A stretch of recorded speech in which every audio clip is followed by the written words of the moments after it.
medios, ¿no? Hablando de lo que está pasando supuestamente. Y mucha gente utiliza términos que se ve que no sabe lo que son realmente, que sin duda los repite como lorito porque lo escucha en otro canal de otro. Y son términos que pertenecen a algo y quieren decir algo, pero están mal utilizados y también pueden hacer un daño a nivel social. Y yo quiero aclarar, por ejemplo, los términos cabales. O sea, si alguien le pregunta, ¿vos sabés lo que es? Decía así, viene la Kabbalah. Y si vos le preguntás qué es la Kabbalah, yo estoy segura que muchos no saben responder. O sea, de dónde viene, su historia. Otro término es los sionistas. Ahora, si yo le pregunto al 80% de la gente que está usando ese término, ¿sabés lo que es? La mayoría no lo sabe. Y por eso hoy yo voy a hablar primero de lo que es la Kabbalah, como ya había prometido. Realmente, la historia de la Kabbalah y qué es, y todo ese mito del ocultismo que tiene que ver con la Kabbalah. Pero antes de empezar, les voy a contar una fábula judía muy interesante y que conviene escuchar porque yo creo que les va a despertar un par de neuronas respecto a lo que nos está pasando hoy. Al final del video, para terminar con buen ánimo, les voy a contar un chiste sobre la inteligencia judía, así que quédense hasta el final. Entonces, ¿cuál es la fábula? Pues la fábula se llama El campesino, el rabino y la cabra. Es una fábula muy famosa en Israel, se utiliza ya en todo porque es un concepto muy conocido aquí. Y viene de una fábula que habla de un campesino en el siglo XIX en Europa del Este, digamos en lo que fue la Unión Soviética. Resulta que vivieron muchos judíos en Europa del Este, en colonias campesinas, así de agrícolas. Ellos hablaban el idioma Yiddish, no sé si han escuchado del Yiddish. El Yiddish es una especie de alemán mezclado con hebreo, porque muchos de los judíos que llegaron a esos países, digamos a la Unión Soviética, venían de Alemania en sus generaciones anteriores. Entonces, ahí se desarrolla todo un idioma que se llama Yiddish. Entonces, la fábula cuenta que llega un campesino judío a su rabino a consultar, porque el rabino venía a ser la autoridad espiritual, y no solo espiritual, sino en todo, el psicólogo, o sea, se hablaba de todo con el rabino. Y llega este campesino, un pobre campesino, y viene, se sienta en la habitación junto con el rabino, y le dice, Rebe es rabino en Yiddish, le dice, Rebe, ayúdeme por favor. Y el rabino le dice, ¿qué pasa, Moishe? Y Moishe le dice, Rebe, soy muy pobre y vivo en una casita muy pequeñita con una sola habitación con mi esposa y mis 6 hijos y no podemos soportar, o sea, estamos tan hacinados, metidos adentro todos juntos, sufrimos mucho, Rebe, ayúdeme. Entonces el rabino le dice, Moishe, por supuesto que te voy a ayudar. Yo te voy a decir lo que tenés que hacer para que se te solucione esa situación. Y Moishe está todo contento esperando lo que le va a decir el rabino. Entonces el rabino le dice, Moishe, vete al campo, agarra una cabra, llévatela contigo y entra con ella en tu casa, métela en medio de la habitación y déjala ahí por un mes. Moishe lo mira y dice, pero ¿cómo, Rebe? ¿Cómo? Le acabo de decir que somos 6 hijos, mi esposa, que no puedo, ¿cómo voy a meter una? Moishe, ve, toma la cabra, métela en la habitación, está ahí por un mes y después vuelve. Confía en mí. Moishe, pobre, primero que adoraba a su rabino, le creía y confiaba en su sabiduría, se va y realmente se va al campo, busca la cabra, entra a la casa, mete la cabra, los hijos, la esposa están todos que no pueden creer, histéricos, pero él mete la cabra y ahí pasa un mes y se lo ve a Moishe que vuelve otra vez a encontrarse con el rabino, se lo ve con los ojos rojos, hinchados, todo con más pelo blanco que antes, el pobre venía deshecho, se sienta en la sillita de madera al lado del rabino y dice: Rebe, aquí estoy, pasó un mes ya. Entonces el rabino le dice: Moishe, ahora vuelve a casa y saca la cabra y vuelve en una semana. Moishe se le abren los ojos, se va corriendo a la casa, saca la cabra. A la semana vuelve y se lo ve todo brillante y radiante, todo contento. Lo agarra de las manos al rabino y dice: Rebe, no se imagina lo bien que nos sentimos ahora. Gracias. Bueno, querida comunidad de Silvia, salud inteligente. ¿Eso les hace acordar a algo? Yo no les voy a dar la respuesta porque ustedes son la audiencia de Silvia Salud Inteligente. Entonces yo quiero que ustedes me escriban abajo qué les hizo sentir esta fábula. ¿Qué, no sé, se les ha conectado algo? Yo quiero escuchar lo que ustedes piensan. Entonces ahora vamos a hablar de la Cábala. La vida solo hay para perdonarnos. O sea, yo en un video anterior hablé de una palabra hebrea, que yo digo que es una palabra mágica, que la usan todos, también los hispanoparlantes sin ni siquiera saber qué es hebrea. Y ahí yo hablé de la Cábala y hubo gente que se enojó y me puso que la Cábala es ocultismo y que qué vergüenza, etcétera, etcétera. Y yo no digo nada, pero ahora vamos a hablar realmente de qué es la Cábala y de dónde viene esa idea de que es ocultista o prohibida o no sé qué otra cosa pueden decir. Vamos a empezar a hablar a nivel histórico. Se dice que la Cábala viene de hace miles de años de Adán y Eva. O sea, una especie de conocimiento místico sobre la realidad, pero que solamente hace 3.800 años empieza a haber algún documento sobre ella. ¿Y quién lo escribe ese documento? El patriarca Abraham. ¿No es cierto? Abraham, el que viene Dios y lo elige para tener su pueblo y le dice que se levante y se vaya a la tierra que él le va a mostrar. Abraham es el primer hombre que escribe algo sobre la Cábala y escribe un libro llamado en hebreo Sefer HaYetzirah, que quiere decir el libro de la creación. Es un libro muy místico, no es fácil de entender, un libro muy cortito, que hay ahí una cosa increíble. Y yo creo que ese libro, que tiene 3.800 años, es súper actual. Y ahora van a ver por qué. Porque la Torá, la Biblia, el Antiguo Testamento, nos trae el Génesis, donde muestran qué creó Dios en cada día. O sea, primero crea la luz, después separa las aguas, crea la tierra, etcétera, etcétera. Cada día va creando otra cosa. Ahora, el libro de la creación, el Sefer Yetzirah, dice con qué lo crea. ¿Cuáles son los elementos de la creación? ¿Cuáles son los átomos de la creación? ¿Y qué dice Abraham Avinu, o sea, el patriarca Abraham, en el libro de la creación? Que lo crea con 22 letras y 10 números. En hebreo es 22 letras, ¿ok? ¿Y a qué les recuerdan las letras y los números? Sí, el código de programación. ¿Se dan cuenta?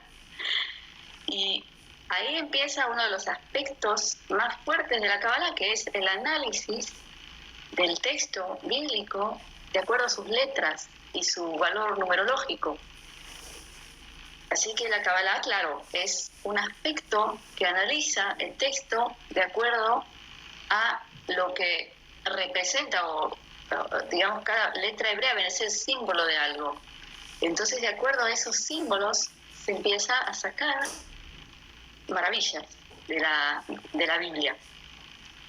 Y yo les hice un trabajito, les busqué por supuesto en Amazon el Sefer Yetzirah en español, si lo quieren. O sea, es un libro muy difícil de entender, pero el que lo quiere, son libros que vienen con muchas explicaciones también, no viene solo el texto. El que lo quiere tener, yo se lo busqué. Ahora, luego de Abraham, que fue la primera persona, digamos, que documenta algo de la Kabbalah, ¿quién es el siguiente, el representante siguiente de la sabiduría de la Kabbalah? Es Moisés. Moisés, sí, el famoso Moisés. Moisés era un gran iniciado en la Kabbalah y también él, a través de Dios, trae el texto de la Torá, que es un texto codificado con las letras hebreas. Ahora, en Israel, en la cultura hebrea, se dice siempre que en la Biblia, en el Antiguo Testamento, está el pshat. La palabra pshat quiere decir lo simple, que es decir, leer una frase tal como es. Si yo digo, la mesa es negra, eso es, la mesa es negra, ahí no hay nada. Ahora, si yo escribo una poesía donde digo la mesa es negra o la pongo en un contexto, o luego de eso o antes de eso, ahí ya uno puede empezar a analizar qué hay debajo de esa simple frase, la mesa es negra. Entonces la Kabbalah empieza a sacar de adentro, como hice yo en el video donde hablo de la palabra cáncer y enfermedad en hebreo, hago un análisis de Kabbalah, de cambios o de separación de letras, y empiezan a salir mensajes.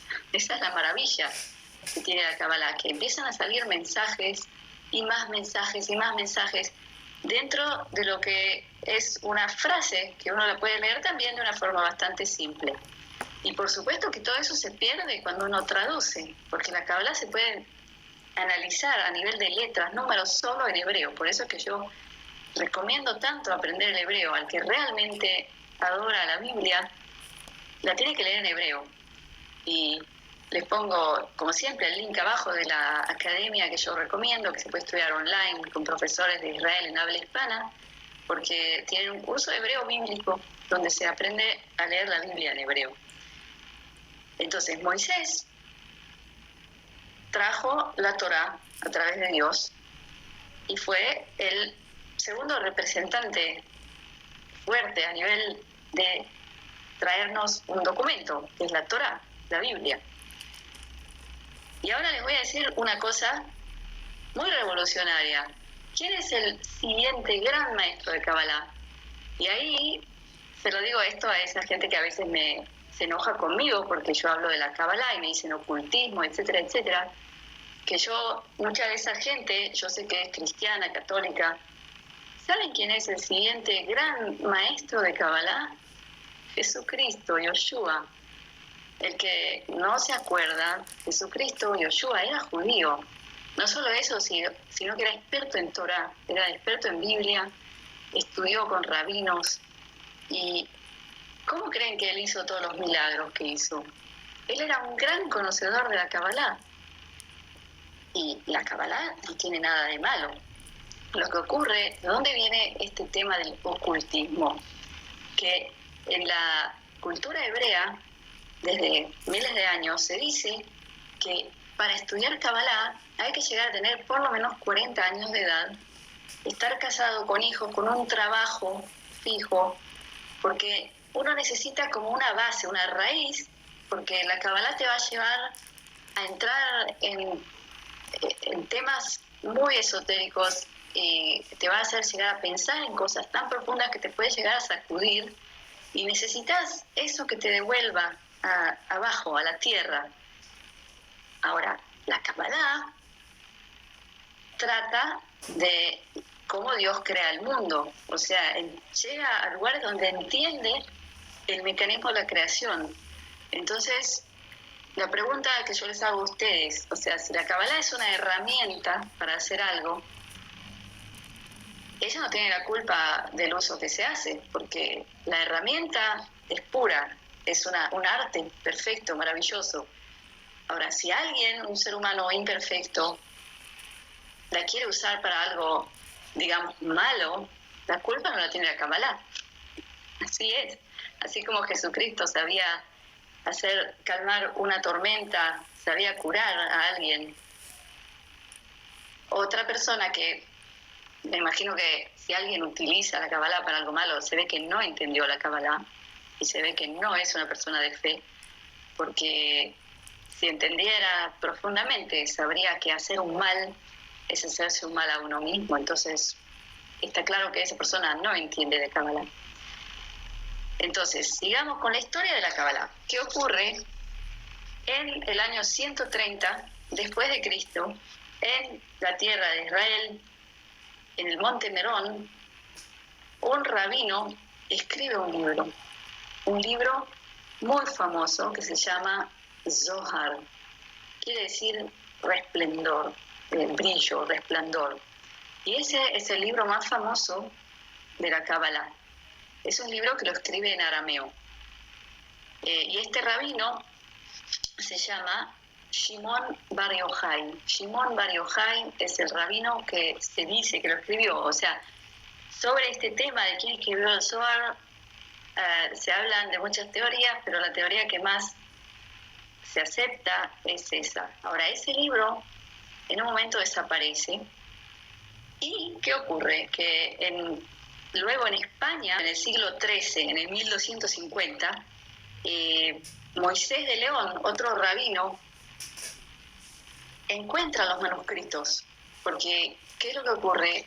En el medioevo, en toda la zona de Andalucía, y también más al norte de España, había muchos judíos que habían vivido ahí, de todos los que tuvieron que ir de la tierra de Israel, que se esparcieron por el Medio Oriente, Europa. Muchos llegaron a España, Andalucía, y también al norte de España. Y hubo una cultura enorme ahí cuando llegan los musulmanes, o sea, el famoso Abd al-Rahman, o sea, en español se dice Abderrahman, llega en el siglo VIII y conquista toda la península ibérica y es el fundador de toda la Andalucía. Y cuando llegan ellos, florece la cultura judía, porque ellos son muy buenos con los judíos. Entonces los dejan que se expresen. Y ahí empieza a haber un montón de filosofía, teología, estudios de Torá, de Kabbalah. Y ahí, en el año 1250, Moisés de León, al parecer, encuentra los manuscritos, porque se ve que alguien los había traído. Y ahí es donde él lo escribe, el libro. Como sé que muchos me van a preguntar, también se los busqué en Amazon en español, porque es un libro que está escrito en un estilo muy poético, es muy interesante, y ahí habla de las letras hebreas también. Así que se puede disfrutar leerlo también en español, por lo menos para empezar un poquito a enterarse. Y de golpe me doy cuenta que me olvidé de decirles qué quiere decir la palabra Kabbalah. La palabra Kabbalah quiere decir recepción. Es decir, igual que en un hotel, recepción, cuando uno va a Israel a un hotel, dice Kabbalah, así dice. O sea que es recepción de algo. Es decir, como abrirse a recibir lo que viene de el único, ¿cierto? Entonces, ahora vamos a pasar al tema de sionismo. O sea, está de moda en todos estos videos de decir los sionistas, cuando hablan de las élites y todo eso, y estoy segura que no tienen ni idea de lo que es. Entonces yo les voy a explicar, y ahí vamos a hacer orden en todos estos conceptos. Sionista viene del monte Sión, que es un monte que está en Jerusalén, muy simple, se llama Har Zion, monte Sión, o sea, Zion es Sión en hebreo. He estado yo 20 veces ahí porque está al ladito de la ciudad antigua de Jerusalén. Y también a Jerusalén se la llamaba Zion. Es uno de los nombres que aparecen en la Biblia cuando se refieren a Jerusalén. Y en el siglo XIX, un austríaco judío utilizó ese nombre para crear el concepto del sionismo, refiriéndose a la idea de el volver los judíos a su tierra prometida, como hablando de volver al monte de Sión, a Jerusalén. Entonces, eso es todo, esa es la palabra sionista. Sionista es una persona que quiere volver a Israel, porque tiene raíces judías y quiere volver a su tierra prometida. Ahora, ¿por qué usan esa palabra? Yo no voy a entrar en eso, pero por lo menos me importa mucho que ustedes como audiencia sepan a qué se refieren, para no hacer un caos y estar mal informados, que eso es muy importante.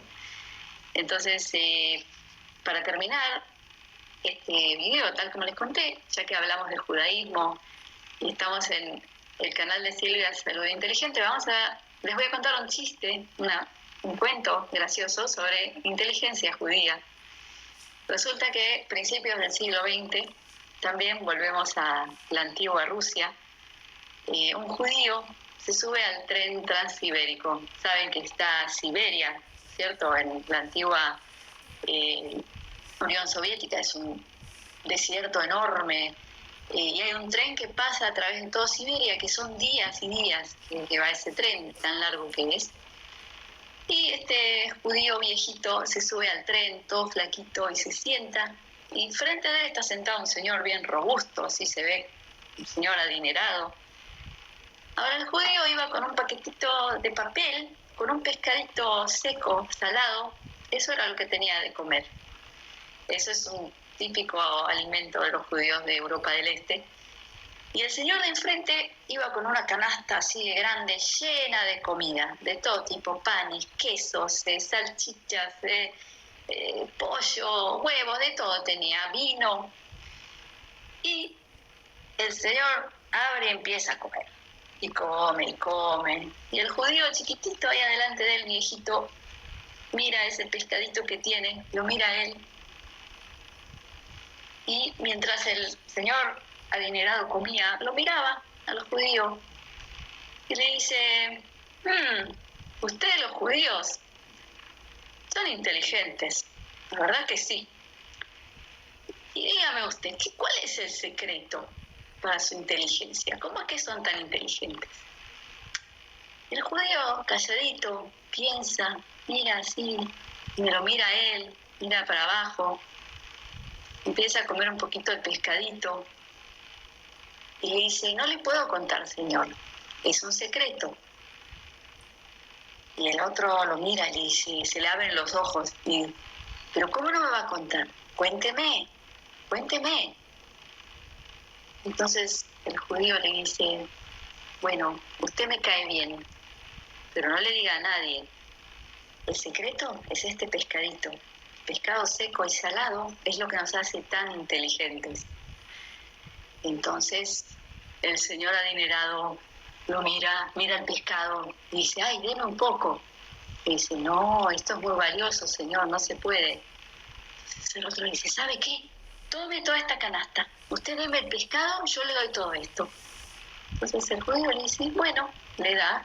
Se agarra la canasta y empieza a comer, a comer, a comer, a comer a lo loco. Come, come.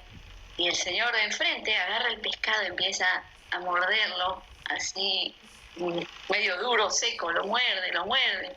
Y lo ve al otro cómo se le come toda la comida, saca los panes, huevos, salchichas, todo, come, come, come. Entonces el señor adinerado medio se empieza a poner nervioso y lo mira y le dice: pero dígame, ¿usted no me habrá engañado para sacarme la comida? Entonces el judío le dice: ¿ve? Ya le está haciendo efecto. Así que bueno, querida audiencia, espero que les gustó este video. Pónganme lo que piensan abajo. Si tienen preguntas, si tienen algo para agregar sobre el tema. Siempre me encanta leer todo lo que ustedes me escriben. Así que, como siempre, mi bendición, mi braja de briut, que es salud, shalom, que es paz, y ahava, que es amor. Gracias por estar conmigo.